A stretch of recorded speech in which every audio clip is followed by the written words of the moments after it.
Supreme court से एक बहुत बड़ी खबर आ रही है संविदा दैनिक वेतनभोगी अस्थायी कर्मचारियों को लेकर। जी हां, इनके नियमितीकरण का एक मामला चल रहा था जिसमें सुप्रीम कोर्ट ने ऐतिहासिक फैसला सुना दिया है। ये पूरा फैसला जो है कर्मचारियों के पक्ष में गया हुआ है, जिसके बाद कर्मचारियों में खुशी की लहर दौड़ पड़ी है। लेकिन यहाँ पर सिर्फ फैसला ही नहीं आया, बल्कि सुप्रीम कोर्ट ने सीधे आदेश कर दिया है कि ये जो संविदा अस्थायी कर्मचारी हैं इनको नियमित ही माना जाएगा। विभाग हालांकि बार बार जो है सुप्रीम कोर्ट में कर्मचारियों के खिलाफ याचिकाएं लगाता रहा और सुप्रीम कोर्ट ने कई बार विभाग की याचिकाएं खारिज की हैं और लास्ट में खारिज करते समय जो है सुप्रीम कोर्ट ने एक बड़ा फैसला दिया जिसमें संविदा दैनिक वेतनभोगी अस्थायी कर्मचारियों के पक्ष में पूरा फैसला आया। चलिए बताते हैं पूरा फैसला क्या कुछ है। कि बहुत से कर्मचारी कहते हैं कि सुप्रीम कोर्ट हो या हाई कोर्ट हो, इनके फैसले लागू नहीं होते। तो आपको बता दें, जो कर्मचारी केस लड़ता है, जो कर्मचारी वहां याचिका दायर करता है, उसको डायरेक्ट में इसका बेनिफिट होता है। बाकी कर्मचारियों को इसका बेनिफिट लेने के लिए कोर्ट जाना पड़ता है, याचिकाएं लगानी पड़ती हैं। तो साथियों चलिए आपको पूरा फैसला सुनाते हैं, इसमें किन कर्मचारियों ने कितने साल तक जो है केस लड़ा है। आपको यहाँ पर बता दें, बहुत लंबी लड़ाई लड़ी है यहाँ पर कर्मचारियों ने, उसके बाद जाकर उनको ये जीत मिली हुई है। तो चलिए सीधे चलते हैं वीडियो की तरफ। साथियों यहाँ पर देख लीजिए, इस बड़े अखबार ने बड़ी खबर निकाली है, बड़ी ब्रेकिंग अभी की बिल्कुल ताजा जानकारी आ रही है। जी हाँ साथियों, और इस अखबार पर लाखों लोग विश्वास करते हैं, लाखों लोग इस अखबार को जानते हैं। टीवी चैनल के माध्यम से भी आप लोग इसको जानते होंगे। तो बहुत ही बड़ा अखबार है, लोकप्रिय अखबार है। चलिए आपको बताते हैं अभी की ब्रेकिंग न्यूज क्या आ रही है। तो यहाँ पर सुप्रीम कोर्ट से बड़ी ब्रेकिंग आई है। यहाँ पर देख सकते हैं, कॉन्ट्रैक्ट एम्प्लॉय रेगुलराइजेशन न्यूज। संविदा, यहाँ देख लीजिए, संविदा कर्मचारियों के लिए बड़ा फैसला है। नियमितीकरण पर सुप्रीम कोर्ट की लगी है मोहर। ये बहुत बड़ी खबर है, नियमितीकरण पर सुप्रीम कोर्ट की मोहर लगी है। सालों की जंग के बाद ये कर्मचारियों को जीत मिली है। तो चलिए पूरी अपडेट बताते हैं क्या क्या कहा है सुप्रीम कोर्ट ने। साथियों यहाँ पर देख सकते हैं, संविदा कर्मचारियों के लिए बड़ा फैसला है। नियमितीकरण पर सुप्रीम कोर्ट की लगी मोहर, सालों की जंग के बाद मिली जीत। यहाँ पर देख सकते हैं, संविदा कर्मचारियों को बड़ी जीत मिली है। और ये खबर सबसे बड़ी बात अभी कल शाम की है। जी हाँ, बिल्कुल ताजा जानकारी है, 7 जनवरी 2026। यहाँ पर देख सकते हैं, कई लोग कहने लगते हैं पुरानी खबर है, लेकिन यहाँ पर देख लीजिए, ये नई खबर आई हुई है, कल शाम की बड़ी खबर है जो कि सुप्रीम कोर्ट से आ रही है। यहाँ पर देख सकते हैं 7 जनवरी 2026 की ये बड़ी खबर है। चलिए पूरी खबर आपको अपडेट कर दें। तो यहाँ पर देख लीजिए, सबसे पहले हाईलाइट्स आपको बता दें। तो सुप्रीम कोर्ट ने क्यूरेटिव पिटीशन खारिज कर कर्मचारियों के पक्ष को मजबूत किया है। दूसरा पॉइंट है, 109 कर्मचारियों का नियमितीकरण सुरक्षित माना गया। 2008 के आदेश के अनुसार सभी सेवा लाभ मिलने का रास्ता साफ। साथियों आपको यहाँ पर बता दें, सिर्फ 109 कर्मचारियों की बात नहीं है। अगर 109 कर्मचारी सुप्रीम कोर्ट के आदेश से नियमित होते हैं तो बाकी के जितने संविदा अस्थायी कर्मचारी हैं उनको भी इसका जबरदस्त फायदा मिलेगा। पहले हम पूरा आदेश देखते हैं सुप्रीम कोर्ट का कि सुप्रीम कोर्ट ने आखिर कहा क्या है। तो यहाँ देख लीजिए, छत्तीसगढ़ से दरअसल ये बड़ी खबर आ रही है। छत्तीसगढ़ का मामला लगा हुआ था सुप्रीम कोर्ट में, और जब बात सुप्रीम कोर्ट की है तो इसका फायदा देश के बाकी सभी अस्थायी संविदा कर्मचारियों को मिलने वाला है। यहाँ देखिए, contract employ regularization news. Chhattisgarh के संविदा कर्मचारियों के लिए एक अच्छी खबर निकलकर सामने आई है। सुप्रीम कोर्ट ने विश्वविद्यालय की ओर से दायर क्यूरेटिव पिटीशन को खारिज कर दिया है, जिससे कर्मचारियों के पक्ष को मजबूती मिली हुई है। यहाँ देख लीजिए, गौरतलब है कि गुरु घासीदास विश्वविद्यालय में कार्यरत 109 दैनिक वेतनभोगी कर्मचारियों को छत्तीसगढ़ राज्य शासन के 5 मार्च 2008 के नियमितीकरण आदेश के आधार पर 26 अगस्त 2008 को नियमित किया गया था। यहाँ पर बड़ी बात है साथियों, समझिएगा। छत्तीसगढ़ राज्य शासन के 5 मार्च 2008 के नियमितीकरण आदेश के आधार पर 26 अगस्त 2008 को नियमित किया गया था।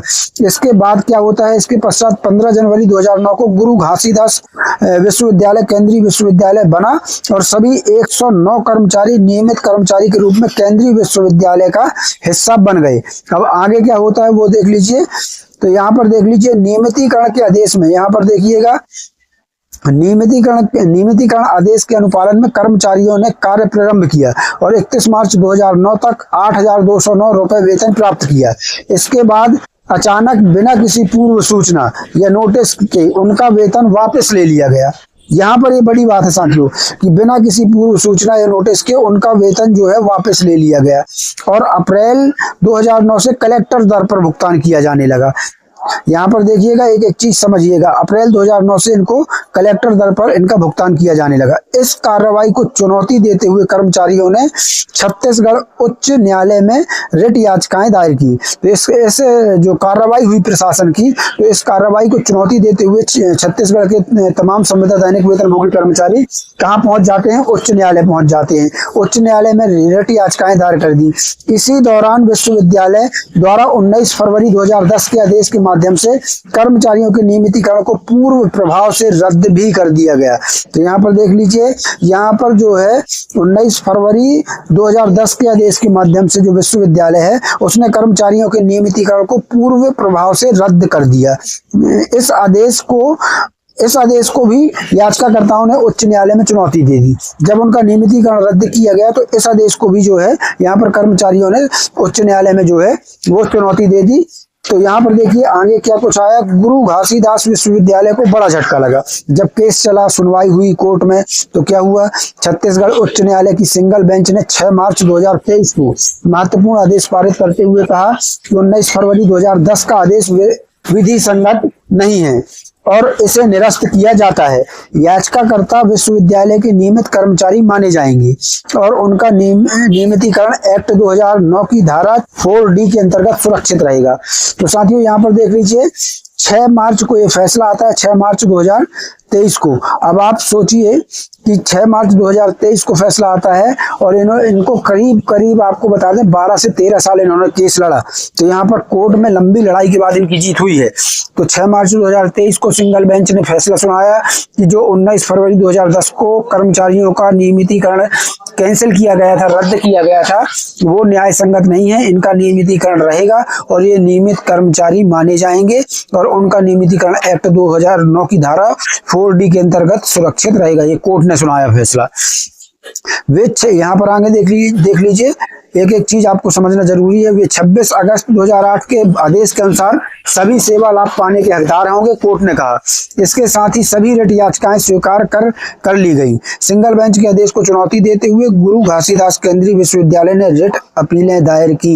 ये बड़ी खबर है। जब कोर्ट ने यहाँ पर देख लीजिए, जब कोर्ट ने 6 मार्च 2023 को कर्मचारी के पक्ष में फैसला सुना दिया कि इनका नियमितीकरण माना जाएगा और ये नियमित कर्मचारी कहलाएंगे, तो कोर्ट के इस फैसले के खिलाफ गुरु घासीदास केंद्रीय विश्वविद्यालय ने रिट अपीलें दायर कर दी। यानी ये विश्वविद्यालय भी जो है कोर्ट पहुंच गया और फैसले को चुनौती दे दी, जिन्हें 21 जून 2023 को माननीय खंडपीठ ने खारिज भी कर दिया। ये लीजिए, 21 जून 2023 को न्यायालय ने विश्वविद्यालय की जो रिट याचिकाएं थी उनको खारिज कर दिया। टोटल विश्वविद्यालय की याचिकाएं खारिज कर दी गई। इसके बाद क्या करता है विश्वविद्यालय? तो इसके बाद विश्वविद्यालय ने सुप्रीम कोर्ट में SLP सिविल दायर कर दी।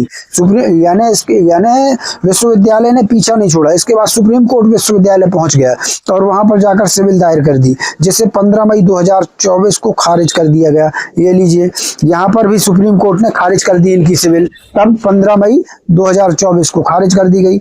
हाई कोर्ट और सुप्रीम कोर्ट के स्पष्ट आदेशों के बावजूद विश्वविद्यालय द्वारा आदेशों का पालन ही नहीं किया गया।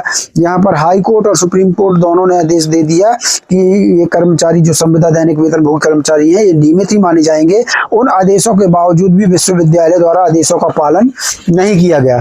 फिर क्या हुआ?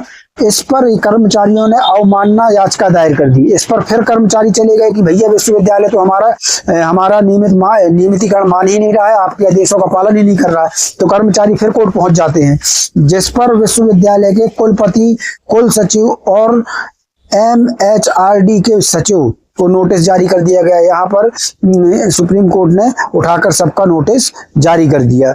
विश्वविद्यालय ने SLP यानी सिविल, जब विश्वविद्यालय ने SLP यानी सिविल खारिज होने के बाद सुप्रीम कोर्ट में रिव्यू पिटीशन दायर की।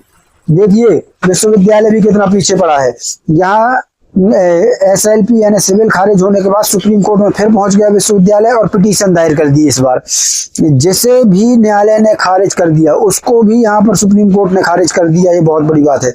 इसके बाद दायर की गई क्यूरेटिव पिटीशन को भी सुप्रीम कोर्ट ने खारिज कर दिया, जिससे कर्मचारियों की नियमित सेवा पर अंतिम न्यायिक मोहर लग गई। यानी लगातार विश्वविद्यालय सुप्रीम कोर्ट पहुंचता रहा और अभी जाकर सुप्रीम कोर्ट ने सभी याचिकाएं विश्वविद्यालय की खारिज कर दी और यहाँ पर कर्मचारियों की बड़ी जीत हुई, उनको नियमितीकरण उनका मिला।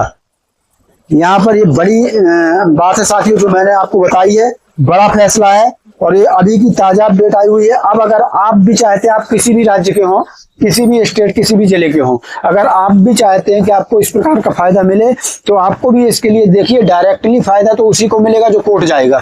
तो इसके लिए भी आपको कोर्ट जाना होगा। अगर आपके साथ भी ऐसा कुछ होता है तो कोर्ट जाकर आपको याचिका लगानी होगी, आपको भी केस लड़ना होगा और उधर कोर्ट में आप सुप्रीम कोर्ट के इस फैसले को बतौर उदाहरण के तौर पर, एग्जाम्पल के तौर पर सामने रख सकते हैं, जिससे आपको भी जो है न्याय मिलने की पूरी उम्मीद है और आपके भी चांसेस बढ़ जाएंगे। तो साथियों चलिए, कोई और नई अपडेट आती है तो मिलते हैं नई अपडेट के साथ, नई वीडियो के साथ। तब तक के लिए धन्यवाद। जय भारत, जय हिंद।